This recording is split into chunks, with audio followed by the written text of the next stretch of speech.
This is my latest project. I made a sheath for my Nepalese kukri knife. This kukri came out of the Royal Armory in Nepal, where their entire arsenal from the 1800s was purchased and imported into the United States. I was able to get this 1887 Martini Henry rifle, along with the bayonet, and I picked up the kukri knife. But they didn't have any sheaths available. They were all broken and rotten with age, so I looked on the internet, found a few images of the kukri sheaths from the 1800s. I could try and figure out what they look like, how they were assembled, and I decided to make my own.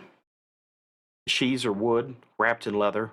They found without the wood, a kukri knife could quickly cut through a leather sheath. So I traced the knife out, drew plans, decided how I was going to carve it out. I used a 1x6, cut two blanks, so that's going to become the left and right side of the sheath. Took my chisels and slowly began to inlet the wood in mirror images for the knife to fit in between the two sides. Once the general shape was chiseled out, I used inletting black. That's going to mark the high spots, and then I was able to fine-tune the carving until the knife would fit into the two halves and could be smoothly drawn in and out. Here's the two halves indexed together and glued. Once the glue dried, I cut the exterior shape with a jigsaw, and then I used a square and some rasps and files, squared up all the edges. Once it was squared, I used a set of wing dividers, scribed to mark ½ inch from the edge, ½ inch from the middle, and I used that to miter all the sides to 45 degrees. Once I had it mitered, then I started rounding over all those edges with rasps and planes, finally sanded everything with 80 grit through a succession to 220 grit, and removed all the tooling marks and got it smooth.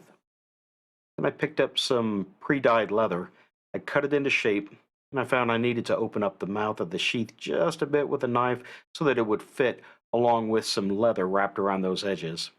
So there it is. Here it is fitted with some leather wrapping into the opening. I cut a couple strips of heavy leather. I glued them into place to form where the belt loops will attach. When I tried to wet form this, it broke down and tore because of the pre-dyeing process. So I wound up having to pick up a whole new sheet of leather. This is 2 to 3 ounce vegetable tanned. It worked great. To make the loops, I took some heavy leather, cut it into strips. That's going to wrap around the sheath, and the other two become the belt loops. I glued the pieces in place, but they still have to be saddle stitched to make them strong enough to hold the sheath in place. I hand punched all those stitch holes, but then found my punch wasn't quite long enough to go all the way through, so I had to use my little drill press and finished cutting all the holes. Here's them all sewed up. Put the eyelets in so that I could lace it to the sheath. And there's the sheath with the veg tan leather wrapped around it. The rib seam is initially really long, but I come back with my leather knife, cut it as close as I can get to the stitch line, and then sand it down smooth. I wet form the belt loop and while it's tied to the sheath, let it dry overnight, and that helped lock that shape into place. Now it's ready to be dyed. I used a one-step black dye to do it, and there it is. And just set it up and let it dry for a while. There's the completed sheath. Start to finish took me probably a month and a half, working in little small increments in the evenings and weekends. Here's the back with the belt loops. Got a close-up of the belt loops.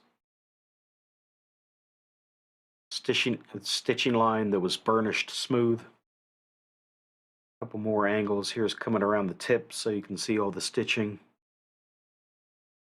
It's not perfect, but pretty happy how it turned out. Just really needed a good place to store that because it was just laying around without any kind of a sheath. Here it is with my Martini Henry rifle. So hope you enjoyed seeing the process, and thanks for watching.